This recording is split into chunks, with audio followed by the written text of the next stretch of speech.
All right, I want to welcome everyone to today's E-Rotary Coastal Club meeting.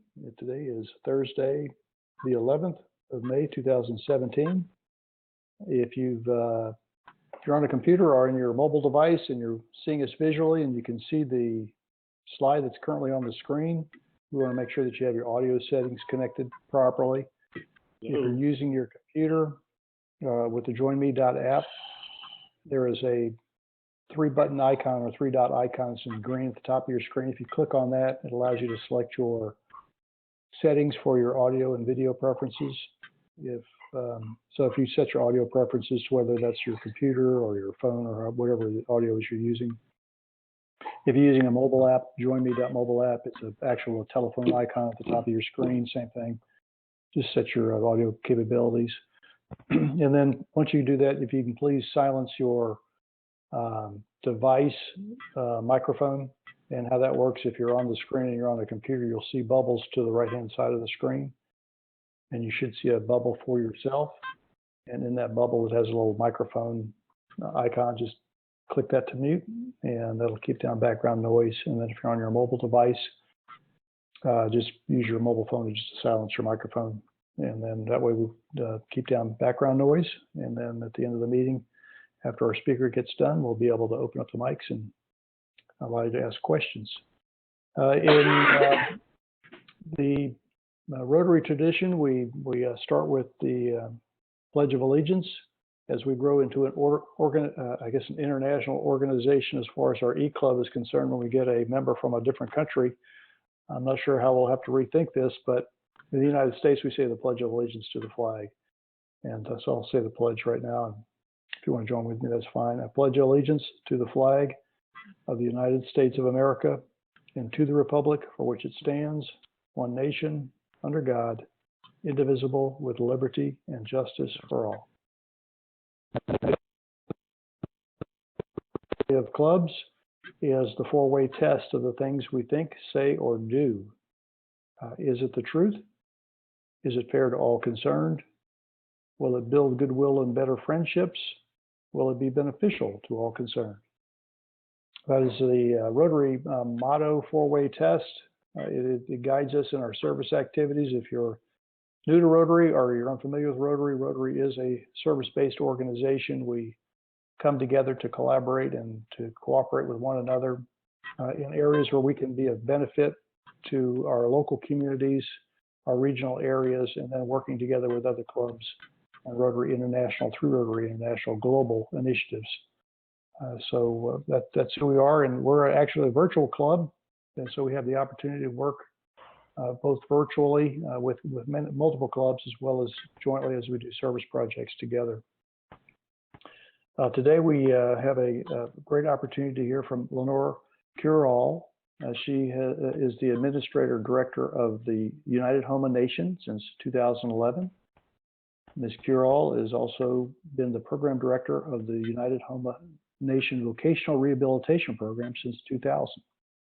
As the Administrator Director of the tribe, Ms. Curole oversees the day-to-day operations and programs offered to tribal citizens. She works closely with the Principal Chief and Tribal Council to ensure tribally designated positions, mandates, and actions are implemented as intended. Developing growing partnerships, grant writing, and community relations are key duties and responsibilities of Ms. Curole has been able to do since officially assuming that position. The position was not an easy transition, or was an easy transition for Lanor, as she has been working in one capacity or another since she was a teenager and believes that she had the luxury of growing up with the tribe. So Lanor, we are so happy that you're with us today, and we're just going to let you jump right into your presentation. Yeah. Thank you, Mr. Zimmerman. Let me transition my screen here.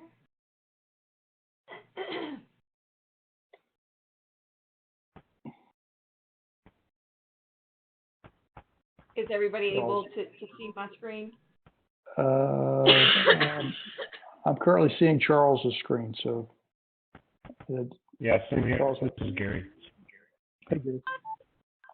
So Charles should have passed you the presenter role. And yes. Does that not work, Lenore? Do you? It showed me and I accepted.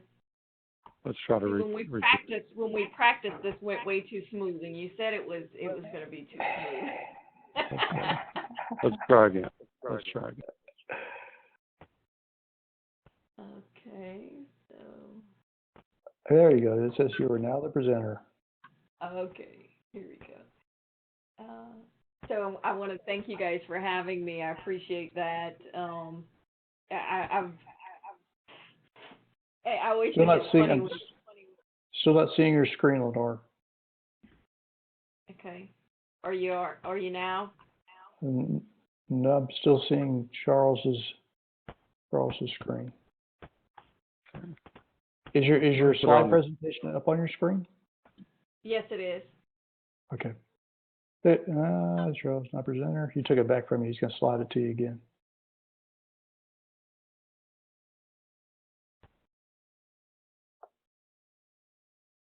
See, we talked about that before we ever got started. That was just so smooth in the beginning. It did.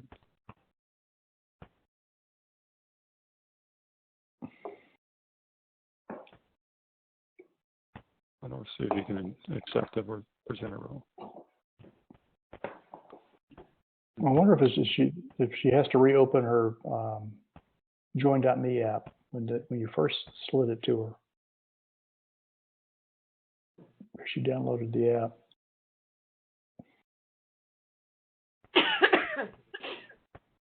I apologize to you guys. I've been recovering from bronchitis, so y'all will hear me coughing every now and then.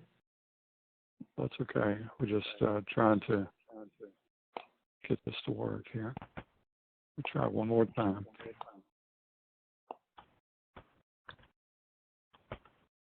Okay, I'm hitting accept. And it says my screen is being shared. Yeah. Okay, we're getting a blank screen. Look, but in the interest of time, let's do this. Why don't you just begin to just speak to us? We can hear you fine. Eleanor, email you me your presentation or share it if you have it in Google Slides, and I'll try to pull it up. But just go ahead, please. Yeah.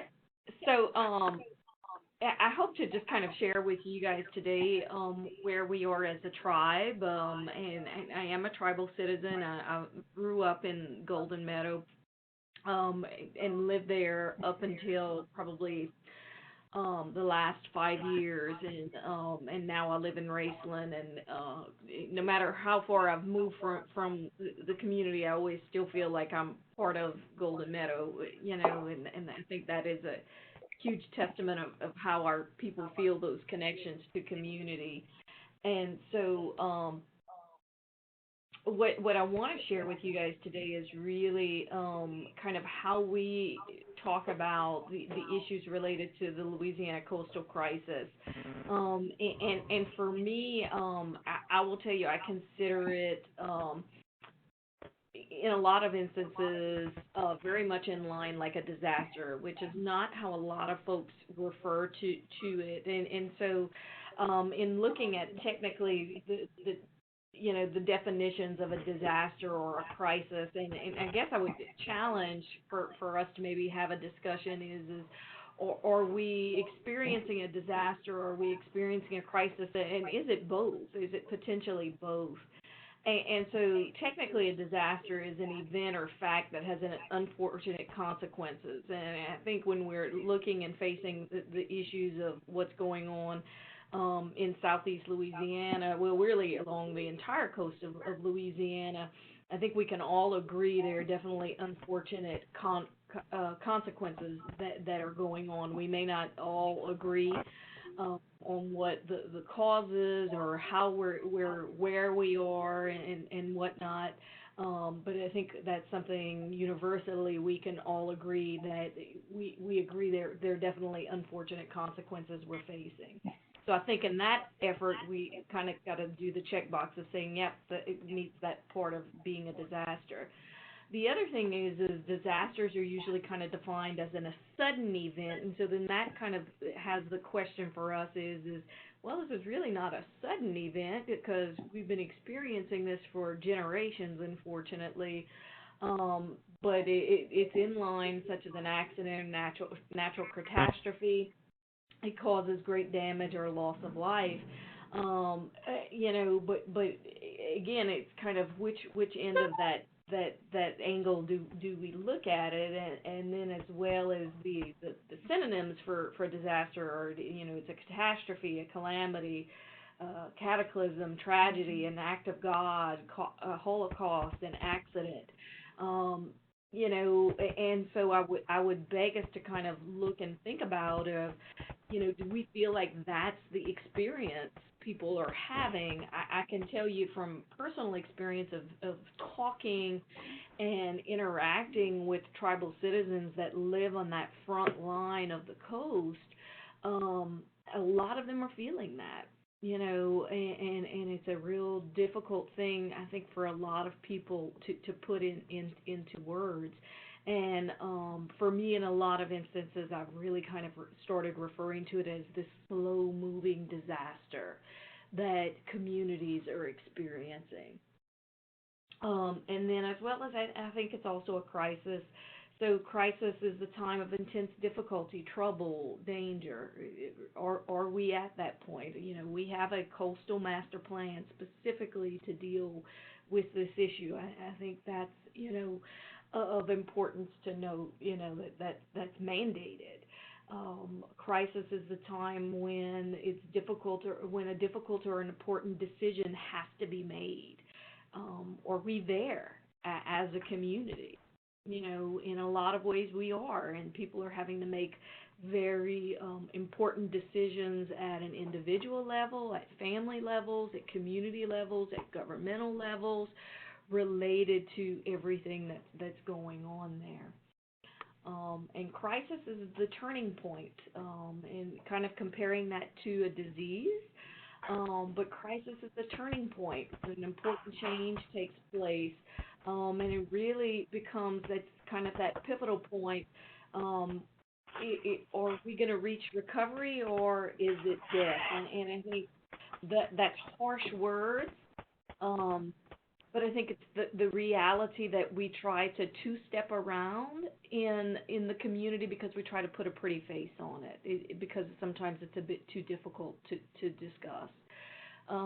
So a little bit, to share with you guys who maybe are not familiar with our communities, is to know where are we as a tribe, and for anyone that maybe is not familiar, is that we have a slightly over 17,000 tribal citizens that live internationally.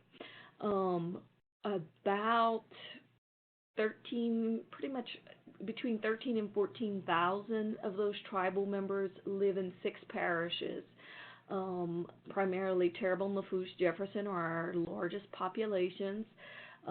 Then St. Bernard, St. Mary, Plaquemines, and that's all 6, sorry.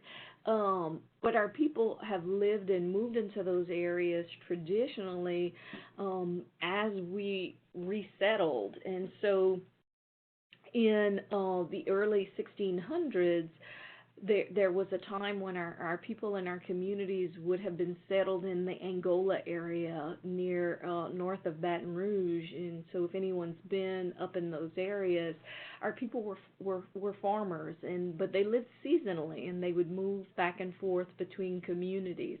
And so what would tend to happen is, excuse me, we would have settlements at different seasons of the year that people would move from. Well, as more and more Europeans and the explorers moved into Louisiana, our people started a migration into southeast Louisiana. And so we came to be settled pretty much in the 1700s, probably mid-1700s, where we had our final shift from the Donaldsonville area near where Houma's house is, that's named for our tribe, into the lower bayou areas of Terrebonne and Lafourche. And it was actually an act of our village being burned to build the courthouse for Terrebonne Parish, where our people made the final shift into the marshy areas. And so where our adaptation at that point in time was really becoming fishermen and living off of the land and learning how to adapt to that. And so we've had several generations, a couple hundred years of generations that have lived where having that balance of kind of living in harmony with both the water and the land were huge issues. And so for our people, the issue we face looking at the issues related to coastal land loss is it's a huge shift in a way of life for our people. And as a tribe, we've had to recognize that people have choice, and that we have to recognize that our citizens have choices at this point, of what they're going to do. And so the position that our tribal council has taken is really about having respect for family decisions, and that they, at that level, will need to make decisions of when do they stay and when do they leave. And not everyone reaches those decisions at the same point. I think it comes easier for some families than others. I know we experienced our community out in St. Bernard. We had a large number of people post-Katrina that moved on to the North Shore area because they had young children and their school systems weren't back up and running. And so, in people wanting to meet the needs of their young families, really kind of bit the bullet and made the decision to leave. And so our population has definitely diminished there post-Katrina than what it would have been before. But, in conversations with citizens, the tribal leadership has really been very much of recognizing that the tribe is not going to force anyone to make decisions that they're not ready to reach. The other thing we're learning as we're going along is a lot of times the government-led programs are poor in this respect. The way, and I think it's just the nature of governmental programs, is they tend to be all or nothing. So we're seeing it now related to the resettlement issue from Ile de Jean Charles. There are about 20 families that still reside on the island. And if anybody's stayed up in the news of anything related to the coastal issues, there's lots of things out there being written about being the first coastal refugees and whatnot. The issue really lies in recognizing that the community used to be a group of families of about 300, and most of our tribal citizens will trace back family lineage to there because it's one of our original settlements from moving into the bayou areas. And so the community itself for multiple generations holds very strong ties for folks. But because of the repetitive flooding they've experienced and the really quick coastal land loss that's taken place, is what used to be, such a large area has really dwindled down, and there's really only 20 households that still reside there. But of the 20 households, about 10 of those are still enrolled citizens of our tribe, of the United Houma Nation, and we have people that are at varying levels of where their comfort levels are. And so you've got some folks that are very staunch of, I'm not moving, I'm not leaving no matter what. You have some people that if certain things are in place, then they may consider leaving, and it's the issue of wanting to remain together intact as community. That's important. That's a key factor for a lot of people, that feeling, that sense of community. And we've seen it with people that have already moved out of areas of struggling with adapting to moving into communities that are not as tightly knit. as what they may have experienced in tribal communities, and really struggling with that transition. And other folks that just have reached a point of being really very tired. And you can imagine that for anyone that's been through any of this, different people are at different levels, but and so you've got people that are doing that, and what happens with governmental programs, or here's our offer, and it's one solution. Where, when we really think about the complexity of what's going on around us related to land loss, and things like that, one solution is not going to be a fit-all for everyone. And I think that's where we've struggled a lot of times with really governmental mandated programs that are not community-led, is that it's always going to leave some folks out of that. So one of the things our tribe did post-Katrina was we initiated a project called How Safe, How Soon? And issues related to people having repetitive flooding, the land loss issues, and really the storm surge issues because of the loss of land, and that reaching further and further inland was nothing new for our people. But the issue we hit with Katrina was that this was the first time there was a single incident that impacted our full service area, all 6 parishes that we focused on providing our services to. In the past, it would have been isolated to 1 or 2 parishes or specific communities. But with Katrina, that was a huge eye opener, where in one fell swoop we could have the entire population significantly impacted. So, working hand in hand with some of our partners, Tulane University, a program, we received funding from an organization called the Blue Moon Fund. The How Safe, How Soon project was really an opportunity for us to take the time to have deep conversations with people in the community and talk about what their plans and what they would want to see as we move towards adapting to the current environmental issues we're facing.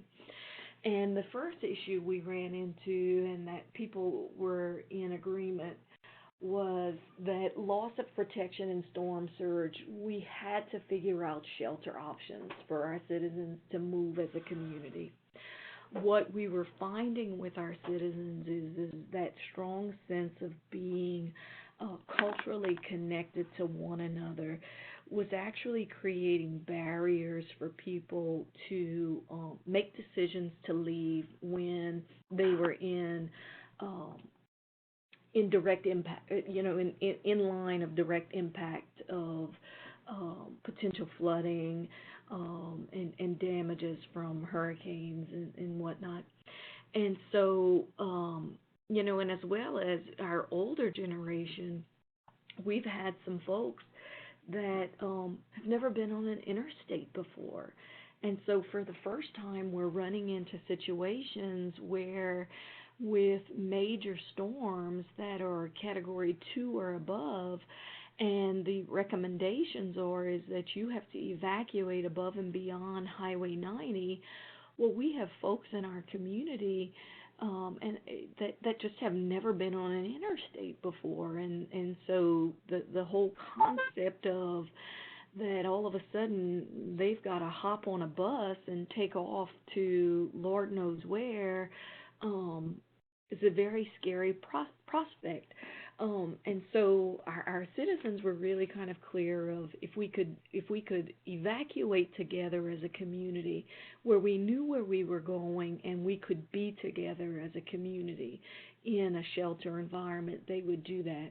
And so what our tribe has been able to do is that we have been able to negotiate with the Mississippi Band of Choctaw in Philadelphia, Mississippi, to shelter our tribal citizens during those times. So we have an MOU with them. They have 13 communities spread out in central north Mississippi. And I know lots of folks would argue that that might not even be far enough, but I think it's the furthest we will get our citizens as far as being able to move, and there they can be together to do that. So that's been a really positive step we've been able to make in order to do that. And then we actually had a test run of that during Hurricane Gustav, where we had a group of, I believe it was 15 families that actually went from the Pointe-au-Tremble, Jean Charles Island area up there in Mississippi, and it was really kind of a cultural exchange where our citizens, recognizing they were going to come back to freezers that were going to be unplugged for days on end, they brought shrimp and seafood, and they shared our way of life and that with the folks up in Mississippi. So that was quite successful.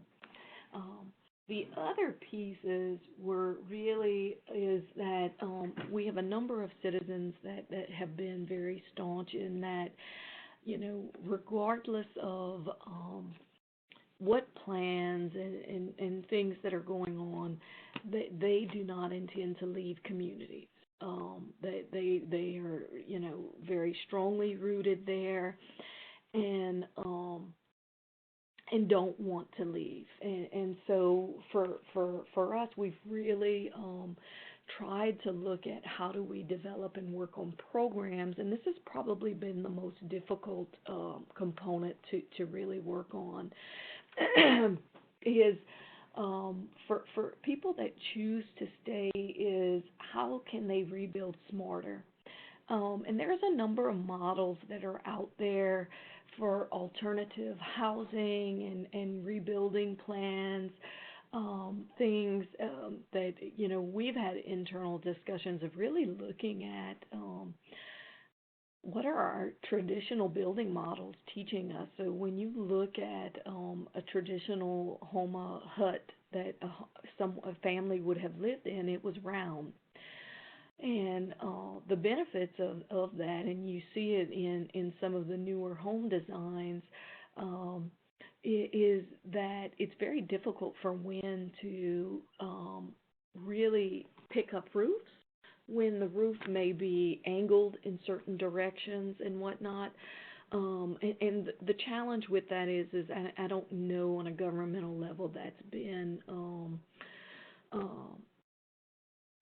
truly embraced as an adaptation model for communities. I think the other piece, which is the third component of our House Safe, House Soon plan, is recognizing that for folks that are willing to leave, is how do we create community for citizens who choose to leave? And that really hits to the heart of cultural preservation. I think that has become the model that the governmental entities are leaning more towards. I would argue, and I'll share this as my personal opinion for what that's worth. I think there has to be both. I don't think it's very realistic to think that we can just shift folks completely interior, and that industry that coastal Louisiana is so dependent on can survive. There has to be a workforce that stays there. And so if we don't look at how to build smarter, we're going to have huge workforce issues down the line. That's just my 2 cents for what that's worth. But that was kind of the essence of our House Safe, House Soon plan. And the key piece of the issues for people that are choosing to leave is that is the creation and the recognition that there has to be a way to build communities that replicate tribal communities. And so we've ventured and had discussions over a number of years on how to do that. But the other piece is those traditional communities. People still want to reconnect with that, and so it becomes the focus of kind of having a community center link. So where do people, once they've left particular communities, so I'll give an example. Dulac is by far our largest population of tribal citizens in a concentrated area. We have, and the tribe has always had a very strong relationship with the Methodist Church there, and the United Methodist Women's is the primary funder of the Dulac Community Center. Well, that community center, in a lot of ways, a lot of our tribal citizens view that community center as a tribal center because it's the place initially where they went for education. It's where we have to recognize, there are forces out there that have been discriminatory practices against our people, and the community center has always been a place that's been a very open, welcoming environment for our citizens there, and so it creates a home for them to connect back to.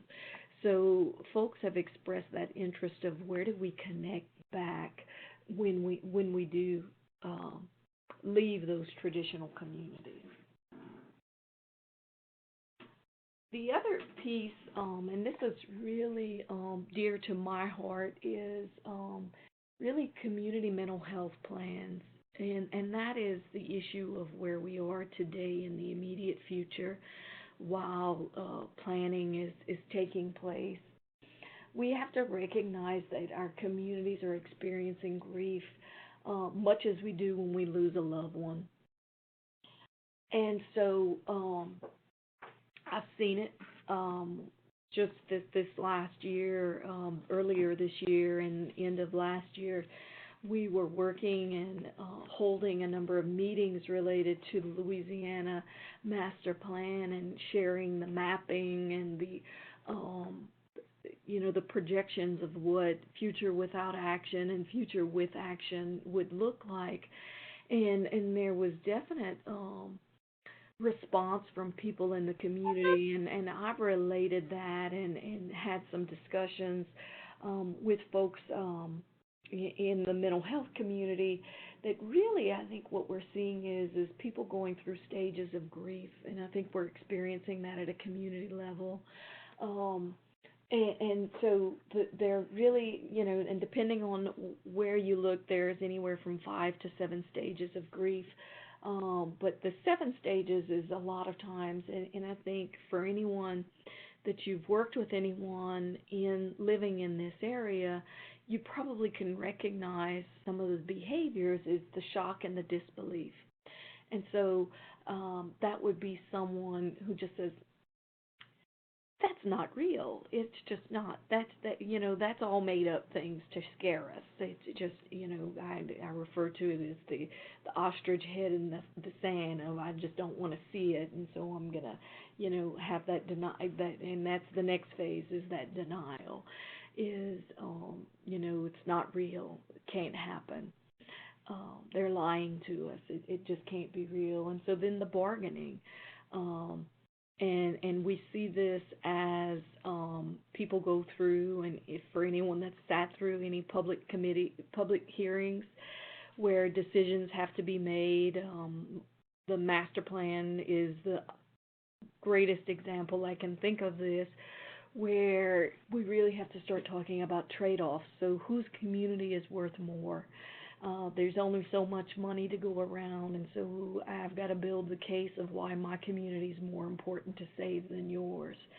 And so it becomes that exchange. And I think the dangerous thing we experience in Louisiana is that's taking place at a political level out there.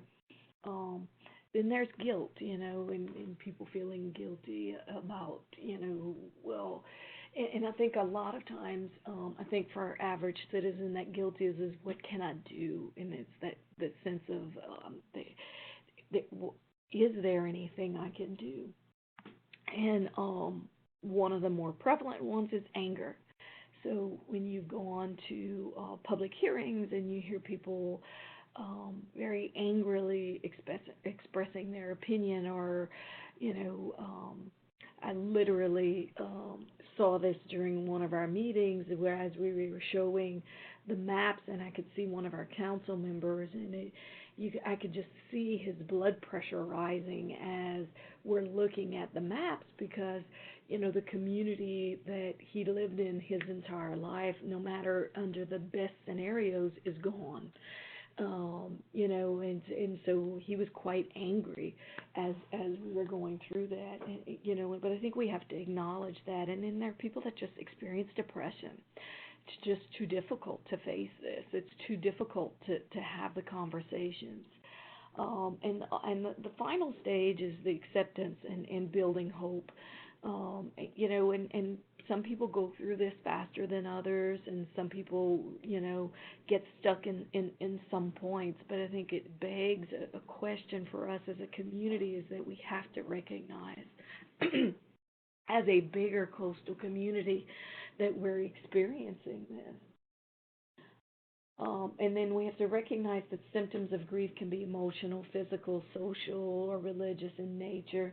And then we've been having conversations, and I guess that's the vocational rehabilitation person within me, and the social work piece is really kind of how do we tend to that? And our traditional teachings tell us that we have to look at the person overall, so their physical, their mental, their spiritual, all of those things should be in balance.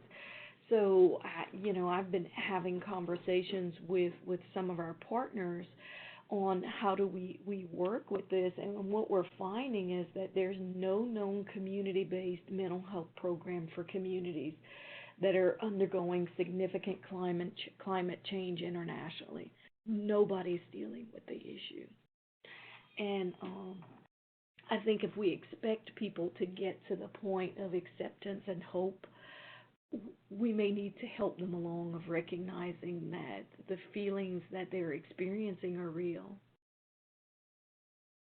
So cultural preservation and way of life, for us as a tribe, as more and more of our tribal citizens move out of traditional communities due to the effects of the coastal crisis, current future generations of our tribal citizens become more disconnected to traditional ways of life, cultural practices, and language. It just happens. I've seen it with our principal chief, of him talking about his grandchildren not having the experience of fishing the way he did. So those are huge issues, and it goes deeper than fishing. I think it becomes of having respect for the water. It has respect for life and the circle of life. In our short-term plans for preservation, we do, and we are working on a project where we're targeting identifying what we're calling our tribal treasures. So those are the individuals that really have the core knowledge of cultural components, way of life, that we can work with to mentor our next generation of young people, so that isn't lost. That's an active project we're working on right now. And then the other thing we're working on, and we call it our Le Creves project, which is the crawfish. And it really is a long-term capital project for us, where we're looking at creating that home for our tribal citizens long-term. So in 2015, with some of our partnerships with the French, we have had a long-standing relationship with the French government. whether that's directly with the French consulate in New Orleans, as well as French diplomats over in France. In the 1990s, the United Houma Nation was recognized by the French government as a francophone French-speaking nation. So we are a network of French-speaking nations internationally. And through that development and that focus of recognizing that our people speak a blended form of our traditional language, our traditional tribal language with French, we commonly refer to it as Houma French. It is slightly different than Cajun French in the way sentence structure is put together, as well as there are different words that are used. That is the blend of our traditional words in there. Is that the preservation of that is of key interest, and that's our partnership there. And so we've been in talks on within the last several years on how we can move that forward. And so the Le Creves project is essentially a multi-purpose complex that would also include a French immersion school. So for us, that becomes our language preservation component, but would also be inclusive of a museum, a library, restaurant, our tribal offices, auditorium, meeting spaces, to be able to do that. So in 2015, November of 2015, we purchased a little over 13 acres of property in Gray. It's just about half a mile from Highway 90. And for us, the recognition is not only can that be the home that our people connect back to experience culture and traditions, but with 13.9 acres, we also have the potential to do housing down the line as we can grow. And so when people are ready to make decisions that they may be ready to move, we can be preparing long-term to have housing. And I would hazard a guess that it probably would be for elders or individuals that probably would have the most difficulty making those transitions. So we know this is a long-term project for us. We are very excited. We've been working with the Foundation de France on this, and we have secured a French architect who is very well renowned. And so the building is actually in the design of a crawfish. And so and most people kind of scratch their head that don't know a lot about our tribe going, crawfish, that doesn't make a whole lot of sense. Well, the belief for our people is that the crawfish created the world, and that the Creator needed the crawfish to dig the oceans and to build the mountains. Our people traditionally are mound builders, much like the crawfish, and the crawfish is also our war emblem. And again, that's something a lot of people think, that little crawfish is your war emblem. That doesn't make a lot of sense. But for anybody that's ever messed with a live crawfish, you will quickly learn that no matter how big you may be compared to it, it will always lift its claws, and it's vicious. It's going to get you, and it always defends its home, and it lifts its claws in defense of its home. And so the crawfish is dear to us in that sense. So we're excited about the project from that standpoint, as well as it's a place for our people to connect long term, moving forward. And so I'm going to kind of wrap things up and give a chance for anybody that, if you have any questions or want me to clarify anything, long term, where we are is nobody can do any of this alone. As much as we would love to think we've got all the answers and all the solutions, and we can have all the greatest plans, it's going to take partnerships and collaboration to do anything. and that's where we seek things to move forward. Whether that's organizations, individuals that are like-minded, that really kind of recognize or share some of the same positions and beliefs. It's going to take all of us to really address where we are as a community, which is bigger than just the United Houma Nation. We just may be the first ones feeling it, but it will hit everyone at some point. And so, what we've always said is if you want to help protect us, if you don't want to go through this, then we need you to help protect us, and being able to do this. And it's a big challenge that we face, and I think it's just going to take us all to do that. So I just want to say thank you guys for having me. I wish I had more solutions for everything that we're all going through. But I think again, it's going to take us all to work on it. Well, thank you, Lanor, for that presentation.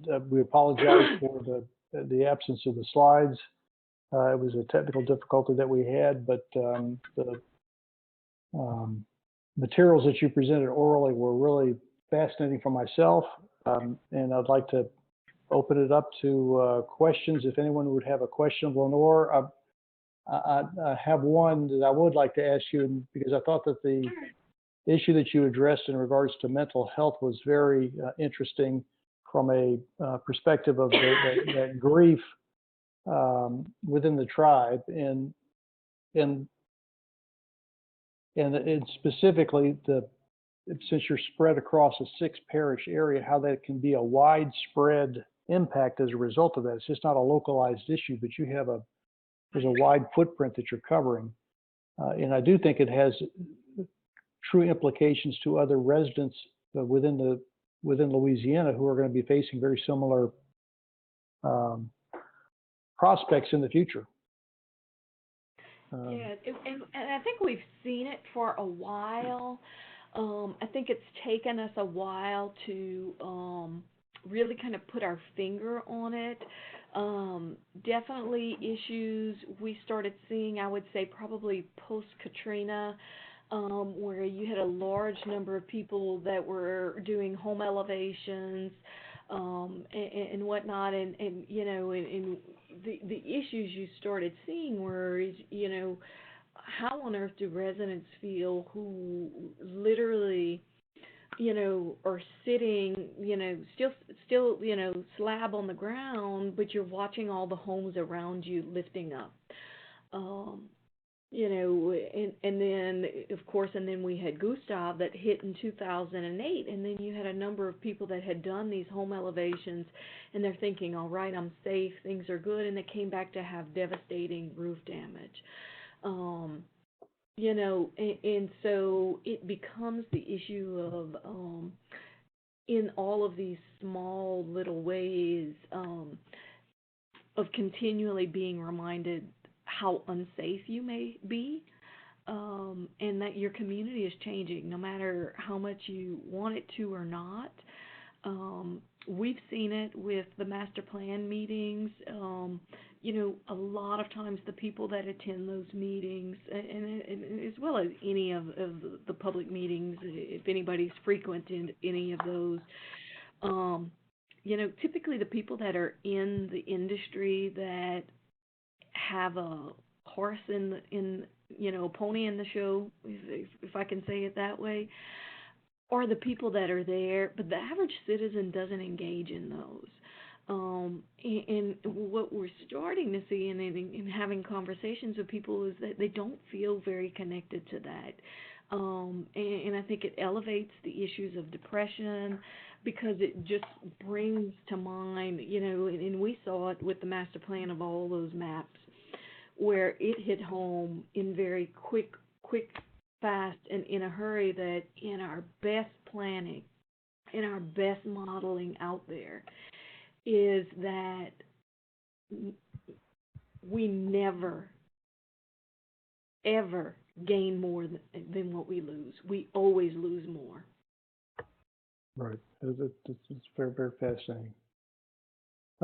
Anyone else have any questions? Just unmute your mic and ask Lenore a question if you'd like.